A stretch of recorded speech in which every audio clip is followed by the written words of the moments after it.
Scammers target SB19's 18, beware and be aware.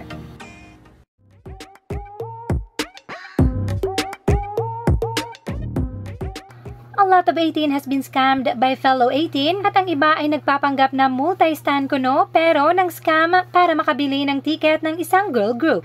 At eto, may bago na naman. A new ex account has been messaging 18 asking for donations para kuno sa isang fan project sa Mahalima. Tila pa ay bago lang ito sa fandom dahil hindi pa nito alam na 18 is a collective noun at hindi na dapat nilalagyan ng S, pero heto nang hihingi na agad ng donasyon.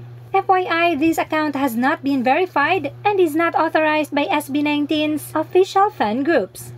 Kaya kung may nanghihingi sa inyo ng mga donations para kuno sa mga fan projects ng Mahalima man o solo sa kanila, always verify it with the official groups or the big accounts. Now, kung may 18 na nanghihingi sa inyo for medical bills or for any emergencies, nasa sa inyo na yan kung magbibigay kayo. Basta be very careful kapag pera na ang pinag-uusapan.